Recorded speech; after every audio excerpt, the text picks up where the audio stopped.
My dad called me a loser and banned me from the family trip. I said, no problem. 18 days later he texted, "Can you pay $2,300 for your sister?" My father referred to me as a loser and refused to let me join the family trip. I said, no problem.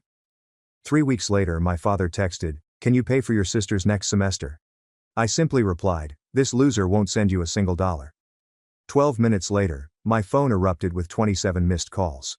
You'd think that paying for your sister's college tuition every semester would elicit a thank you, a phone call, a card, or any other sign that you're more than just an ATM with a pulse.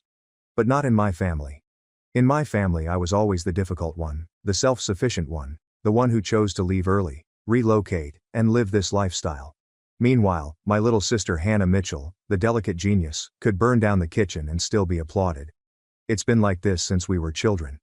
When Hannah Mitchell spilled juice on my mother's laptop, I was grounded because I was the older child and should have been supervising her. When she failed arithmetic, I felt compelled to help her every evening, regardless of whether I had my own job or schoolwork to complete. Her problems always seemed to fall on my lap. Now consider the past few years.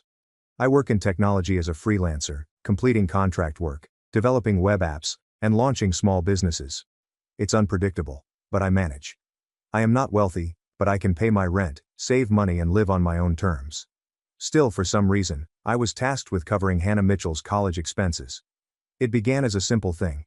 She needed help with the books, then she needed help with rent, then her car broke down, then her roommate left, then she had to change her major. And somehow, I became the contingency plan for everything. The saddest part is that no one ever asked.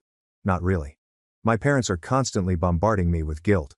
Mom places late-night calls, family emergencies, the subtle digs about how I had no children, no mortgage, and a lot of money to help.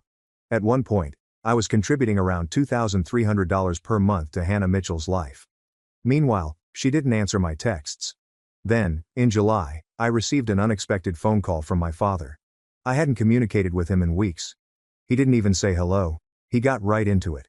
We began discussing attitudes and family priorities. I said I wasn't being supportive. Said I was causing division, and then Dad said it. "You're not coming on the family trip this year. You don't belong there with that attitude. You're a loser, Lauren Mitchell. You made your choices."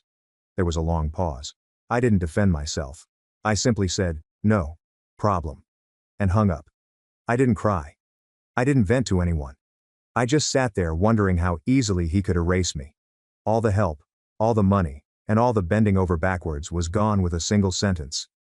18 days later, as I eat lunch, my phone vibrates. A text message from Dad. "Can you cover your sister's expenses for next semester?" She is short. No apologies. No small talk. Just another expectation that I'd step in. I replied, "This loser won't send you a single dollar." 12 minutes later my phone exploded. 27 missed calls. Nobody wanted to understand Hannah Mitchell, including my Florida aunt. They only wanted to repair everything and return things to their original state. But I was done. I wasn't going to explain myself. I wasn't going to say it. It was the first time I had noticed it. I was not a member of a family. I was part of a system. A system that depended on me. So I determined to be exactly who they thought I was. The loser, ungrateful daughter, and self-centered one. And if they thought things were difficult now, they had no idea what lay ahead. The best part about being labeled as a black sheep is that expectations vanish quickly. No more assuming I can solve everything. No more counting money until I have earned it. Something changed the moment I sent that text. I could feel it. My phone didn't stop buzzing for hours. Dad called back to back. Mom left voicemails which I never answered. Hannah Mitchell wrote paragraph after paragraph about worry, anxiety, and how everything was falling apart. I did not reply. Not out of spite. I just didn't get the idea. Every message sounded the same. Panic combined with entitlement. For years, I told them to expect me. I answered every call. I handled every emergency. I paid the fee that made them uncomfortable. And the one time I didn't, they pretended the floor was gone beneath them. 4 days later, my cousin Megan Collins texted me. She said she had heard things were stressful and wondered if I was okay. I told her I was fine and wondered why everyone was suddenly so anxious. She stated that my parents were concerned about money. Hannah Mitchell may have to discontinue classes, and everything was uncertain. That word stayed with me because my life had been unclear for years and no one cared. Then came freelance contracts, late hours, and weeks of working non-stop to stay ahead. My uncertainty was not taken into account. I told Megan Collins that I hoped everything went well and left it at that. 10 days passed, then another. According to family rumors, Hannah Mitchell missed the tuition deadline and was forced to move out of her apartment and back home. Apparently she was furious. Not at the circumstances, but at me. That part made me laugh. My parents had always insisted that Hannah Mitchell have independence, space, and the freedom to grow. It turned out that independence came with a monthly bill, which I was expected to pay silently. Without me, their version of stability collapsed quickly. I made a decision at that point. If they thought I was irresponsible and selfish, I would stop correcting them. I stopped explaining. I stopped clarifying. I have stopped proving anything. When my mother texted me, "Call me when you calm down," I did not respond. I ignored Dad's email asking if we could speak like adults. If someone sent me a vague message about family issues, I responded in short, empty sentences. That's rough. It drove them crazy. They wanted the old me back. The person who went into excessive detail. The person who became alarmed when there was silence. The person who rushed to fix everything. That I was occupied. Not even doing anything dramatic. Simply living, working, sleeping normally, spending time with friends and saving money that remained in my account for once. One night I checked my spam folder and found an email from my mother. Please include only the subject line. You've changed. There is no message. Just that. I looked at it and felt relieved that she was correct. I had changed. And for the first time the shift was entirely for my benefit. What they didn't realize was that while they were scrambling to fill the gaps I used to fill, I had just signed a contract that would significantly alter my financial situation. I did not tell anybody. I did not drop a hint. I let them assume the worst. If I were the loser now, I was going to play the part perfectly. And that's when they started to work harder. By mid-September the silence had grown too loud for them. They cracked. It started with strange attempts to reset the vibe, like my mother commenting on old Facebook photos I had forgotten about. A beautiful girl in a 2017 photo. Missed this day behind a blurry photo of us at a family cookout that I don't recall enjoying. Then came the boxes. At first I thought someone had the wrong address, but they were from her. A pair of fuzzy socks, a candle, and a paperback novel I mentioned enjoying several years ago. There was no note inside, just these strange little incentives, as if she was hoping that inhaling enough vanilla-scented wax would help me forget everything. I did not reply. Then I received an email from my father. The subject line indicated a quick update. It was anything but quick. 3 paragraphs. The first one concentrated on Hannah Mitchell's resilience. The second talked about how difficult it was financially, with tuition, rent, and car repairs. The third was the pitch. If you can contribute even a few $100s, it will make a big difference for your sister. We understand what was said, but she really needs her older sister right now. I sat with that one for a while, not because I was tempted, but because I knew they weren't getting it. They still assumed this was about money and that my silence could be bargained for. 4 days later, Hannah Mitchell called me. I picked up, not to talk, but to listen. She tried to appear impartial, saying she was stressed and noticed things were strange, but she didn't want us to be apart forever. She even said, "I get it now kind of." Which surprised me given that she was still living rent-free in a home that I had helped keep afloat for 4 years. She eventually realized that she needed help with a class. They said it was necessary. The financial assistance fell through. They said it cost only $1,250. I said, "I'll think about it." Then I blocked her again. It wasn't about money. I had the money. I had a lot more than she realized. What I no longer possessed was the willingness to be used simply because it was more convenient for them than being truthful. What none of them knew was that, while they were busy trying to fill the gaps I left behind, I had just signed an 8-month contract with a startup for a product management position that was entirely remote, paid $13,500 per month, and included a sizable incentive for meeting goals early. The old me would have said, "Don't worry, I'll help out again soon," softening the blow and convincing them that things were returning to normal. However, I was curious what they would do without the safety net. I began to hear small details from others. A family friend informed me that my mother had taken on a part-time job at a gift shop on weekends. According to a cousin, my father had secretly obtained a personal loan. Hannah Mitchell was back home and in a good mood every day, which made me happy. Every time someone said they were struggling, my only thought was, good, they should struggle. They should live in the mess they built and realize that the person they thought was the most disposable was the one holding everything together. I went low contact with everyone. There will be no more general, "I hope everything is fine" statements. No more polite responses to check-ins. I wasn't angry any longer. I was done. And while they were breaking down, I was planning my getaway. I hadn't traveled for 3 years. Not because I couldn't, but because I was always on call. Now I was off the clock. So I booked a flight to somewhere warm and beautiful. 4. I got a villa with friends, a private pool, and an ocean view. I brought bikinis I'd never worn before, as well as a dress I bought months ago but hadn't taken off the tags. When we landed and I felt the heat on my face, I took a picture. We're in the water, with drinks in hand, genuine smiles on our faces, and no worries in sight. I shared it without any context, service, or stress. They noticed it within an hour. I didn't tag anyone, but the next morning, I got 6 texts from my mother. "We just want our family back. Please call. Let's talk when you're ready." And I looked at the television, sitting by the pool, sun on my legs, coffee in hand, and realized I wasn't even sad. I was entertained because for once, I wasn't pleading. The morning after I shared the vacation photo, my phone did not turn on immediately. It became feral. I awoke to missed calls stacked on top of one another, like spam. "Hannah Mitchell, an aunt, has been saved as a house." I had no idea who it was. I listened to nothing.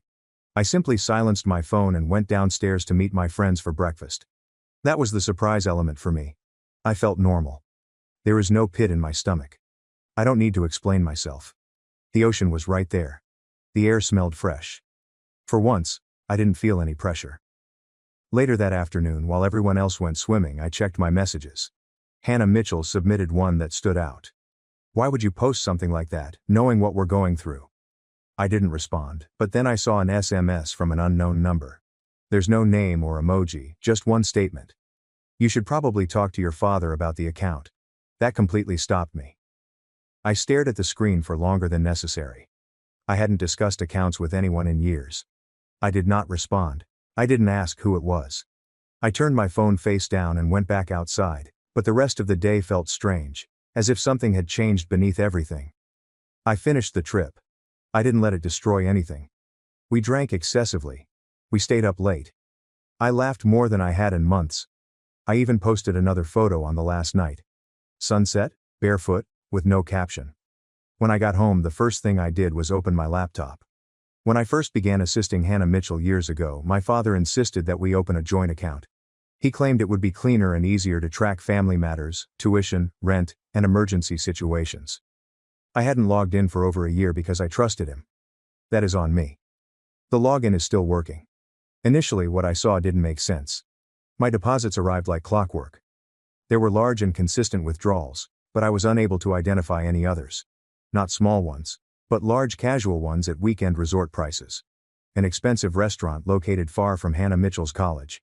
I knew she didn't drive, so I made monthly car lease payments. I scrolled and scrolled. That's when everything clicked into place. They hadn't just relied on me. They had not just relied on me. They were secretly using the money I paid Hannah Mitchell to fund their own lifestyle. And when I cut them off, the whole structure collapsed because there was nothing underneath it. There is no backup plan or funding. It's just me. I closed the account that night, transferred the remaining balance, reset all passwords, and removed myself from shared documents. Everything that smelled of access was gone. 5 days later, Hannah Mitchell arrived at my house. There is no warning or text, simply a knock. I opened the door just enough to see her standing there, bag on, hair pulled back and looking smaller than I remembered. She said she didn't know. She claimed her father told her I had stopped helping because I was angry and unstable. She stated that she assumed he was handling the rest himself. I asked her to consider it for a second. She didn't argue. She just stood there. Then she asked if we could talk inside. I said no. I informed her that she could no longer avoid accepting responsibility, that whatever story she believed did not alter the facts, and that I was not going to solve this one. She inquired about her next course of action. I said, "Figure it out." And I did. I closed the door. That night my father sent me a message that was neither angry nor regretful. It was calculated. He said, "Families make mistakes. That we shouldn't let money destroy us. That we could start fresh if I was willing to be reasonable again." I read it once and erased it. Because the reality was that I had already moved on. They could sense it. It became quiet after I closed the door on Hannah Mitchell and sealed all financial backdoors that they used to drain me.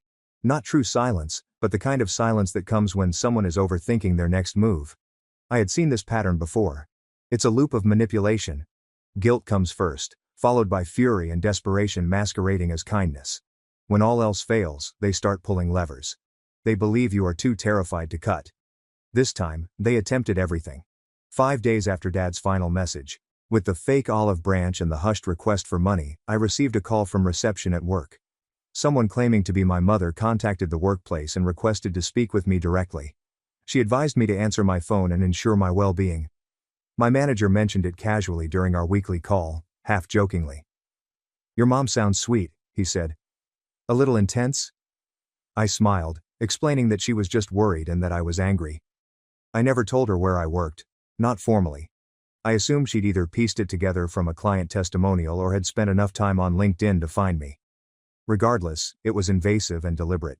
So I immediately contacted her. "Please do not call my workplace again. This is harassment. I'm not playing games with you."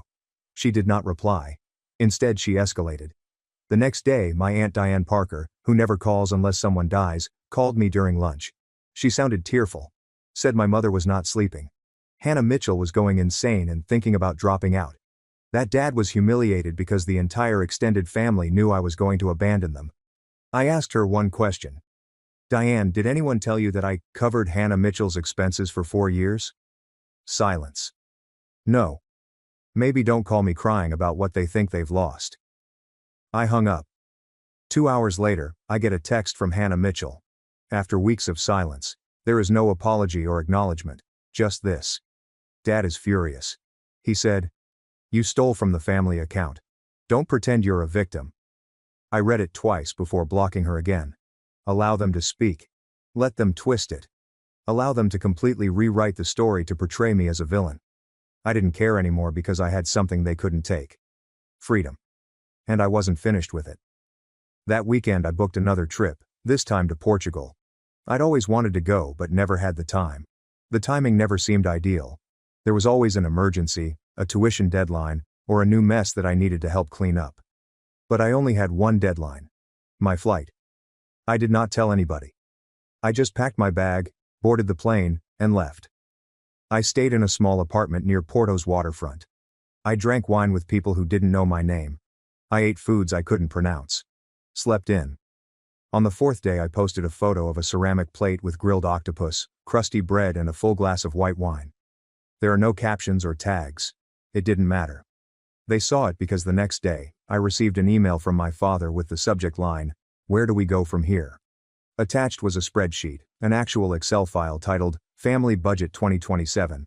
I opened it out of morbid curiosity. He had listed all of Hannah Mitchell's expenses, including tuition, car insurance, therapy, utilities, books, internet, gas and groceries. He then added a column called Projected Assistance from Lauren Mitchell and entered a figure. $1,800 per month. There's a note at the bottom.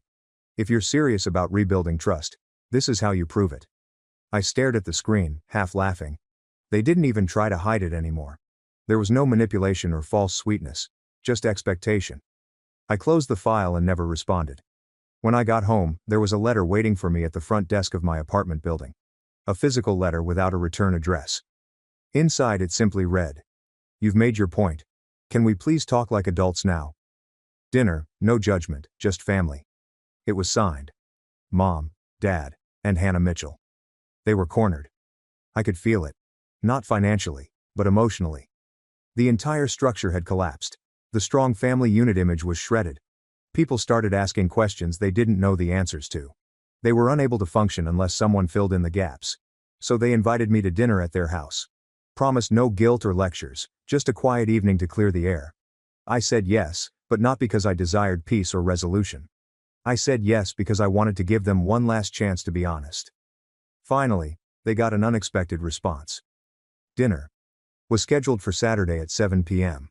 Their house, which I basically funded from the shadows for 4 years. I hadn't been there since before the fallout. Not since my father called me a loser and refused to invite me on a vacation that I probably paid for. I didn't dress up or bring anything. No wine, no dessert, and no nervous energy. Just me. Hannah Mitchell opened the door. She looked exhausted, with her hair tied up, hoodie on, and dark circles under her eyes. The golden girl glow was gone. Behind her, I noticed my parents already seated, as if they were waiting for a court appearance. We didn't hug. We did not say hello. We sat. The table was arranged as if they were playing family again. Napkins are folded, with some overcooked chicken in the center. It smelled like effort, but the air was stiff. Nobody spoke for 6 minutes. Then my mother began. She expressed a desire for things to go back to normal. That she missed when we were close. She didn't recognize the person I had become. My father picked it up from there. He said I had made my point and that I clearly required space. That the budget was mistaken. Just an idea. He only said numbers. Hannah Mitchell apologized. She admitted she did not know everything. She claimed she was only scared. I hated her. Then they sat there waiting, as if that was sufficient. Maybe it happened once. But I didn't owe them any tears, explanations or anything. So I took a breath and said this. I believe we should all simply forget it. My mother blinked. What do you mean? Let's not pretend that any of this makes sense. Let us not attempt to reset something that has never worked in the first place. You all called me when you needed money. You insulted me when I stopped. You only liked me when I was helpful. So I'm no longer useful, and there's no reason to fix it. We can just be done. They said nothing. I looked at Hannah Mitchell. I hope you graduate. I really do. However, you will have to do it on your own, just like the rest of us. Then I stood up. There was no shouting. Don't slam the door. No dramatic monologues. A simple conclusion to something that should have been over long ago. I walked out, drove home, put my phone on silent, and the whole thing stopped feeling heavy. They didn't call the next day or the day after. There were no more guilt trips, budget documents, or mysterious packages at my doorstep. It was over. Surprisingly, it did not feel like a loss of family. It felt like stepping out of a trap. I don't make many posts these days. I do not need to. I go wherever I want. I eat whatever I like. I pay for only one person. Me. They can call me a loser all they want, but I have never felt more like a winner. It has been 7 weeks since that dinner. 7 weeks ago I stood up from that table, told them we didn't need to fix anything, and walked away from a dynamic I'd been stuck in since I was a teenager. There are no explosions or second thoughts. Only silence. At first I was waiting for something. A guilt text, a rage voicemail, one of those "you misunderstood us" essays they used to enjoy writing. But nothing arrived. Not even from Hannah Mitchell. It's as if they finally understood what I meant. And to be honest, that scared me more than the noise did. Because if someone can stop reaching out so quickly, it makes you wonder how genuine the relationship ever was. It turns out that when I stopped providing, the connection ceased to exist. But here's the thing. The silence didn't hurt as much as I expected it to. It felt clean. After the 4th week, I started to notice something strange. I didn't check my phone every 6 minutes anymore. I wasn't practicing conversations in my head. I wasn't flinching every time I saw a family name in my inbox because they didn't appear at all. And in that space, I began to live as a whole person. I started a side project that I'd been putting off for a year. I caught up on my sleep. Finally joined the yoga studio down the street. I reconnected with a friend I had not seen since college. Someone who, in a single 90-minute coffee date, showed me more genuine warmth than my family had in years. I also checked in with my bank. It's just curiosity. And I saw something I had not seen before. Stability. Not only in money but also in energy, routine and peace. My parents were not depleting my savings with phony emergencies. Hannah Mitchell was not hovering over my shoulder like another. This would be the final favor, and I didn't want to start the day feeling behind schedule. Last weekend I received a message from my cousin Megan Collins. She said she heard I had gone off the grid and that people were concerned about my well-being. I told her that I had never been better. She said quietly, "Good for you. I wish I could do what you did." I told her she could. She didn't respond. I know there's a version of this story that concludes with a dramatic reconciliation, a tearful reunion where everyone finally understands, but real life isn't a film. Sometimes the best ending is to walk away and watch the credits roll in silence. And this is exactly what I'm doing. There will be no more updates, comebacks or fixes.